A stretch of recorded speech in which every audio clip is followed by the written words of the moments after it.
So Ken asked me, he said, come up and talk about customer approval strategies, and I want to look at it from two angles.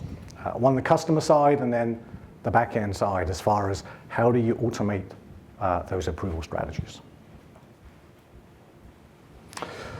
So we heard this morning, I think, from Kathy about millennials looking for speed and instant gratification and looking for quick responses.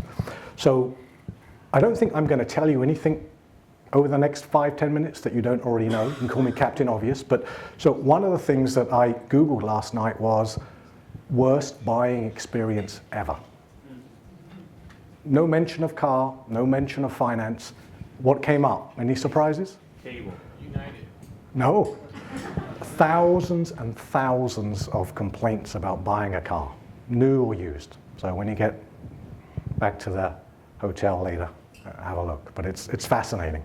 So, and really it comes down to customers are looking for quick, easy approvals.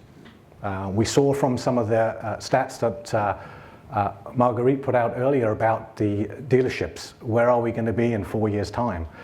4 hours in dealership down to one. Again, I think it's an obvious situation. As a consumer, you want the quickest, easiest way to buy that car.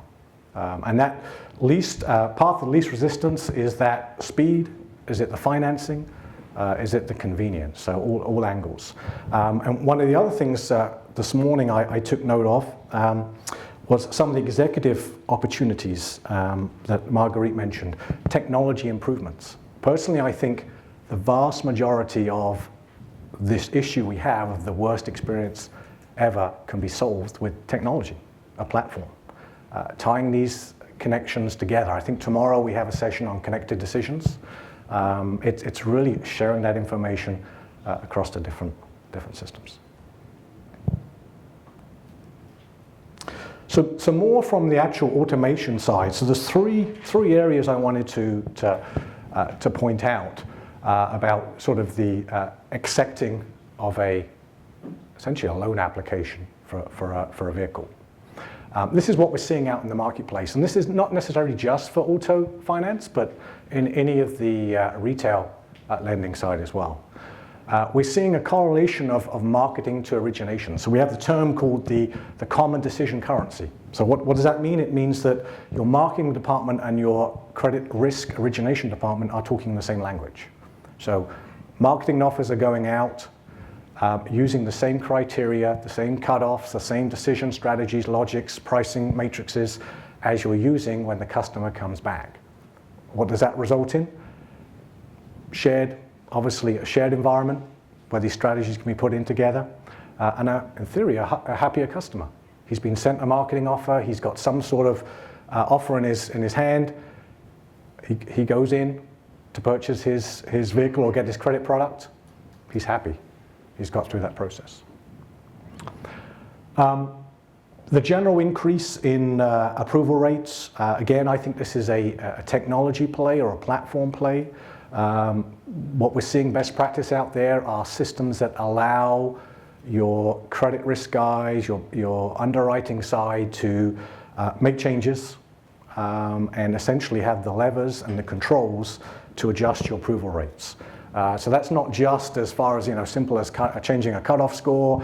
It's how do you change that particular credit strategy, test it, simulate it, understand it, and essentially make sure it's the right decision before you put it into production. So another term we use around there is the learning loop. So how do you get all that information back? Previous customers that you've approved have gone good or bad, all of that performance data, how do you bring that into this data mart that you can use to simulate and understand, keeping up with market changing, adapting to essentially get that approval process higher.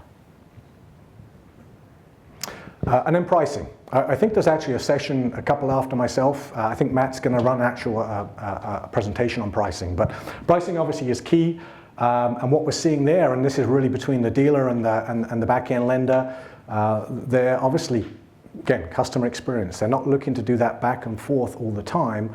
dealers are looking for multiple offers, multiple pricing offers. So when you receive an application for credit, instead of going back and saying this, send them back 5, 10, 15 different options to say, these are the types of deals that we will accept, these are the constraints of saying yes to this customer.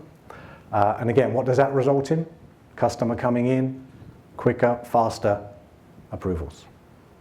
So takeaway, again, pretty obvious, become the customer. I spent some time over the last couple of weeks taking the time to go out to a lot of the websites out there for the main car manufacturers, some fantastic websites out there. Very high level excitement. Go on, find out about the cars, the products, fantastic. Some really innovative stuff out there. You go to the next step, I'd like to buy one of those. Poole's right down, Poole's right down. And I've seen sites that literally say, we've done a Google search, here's your nearest dealer. And so there's no correlation between me as a consumer at home, researching, doing all that research we talked about earlier, finding the product I want. I should be able to take that information and seamlessly go through to the credit application process. So my takeaway to you is look at your current process. And I think you'll find that most of the time, if it's falling down, it will be a technology play, a platform play that's stopping you from getting to those auto approval rates.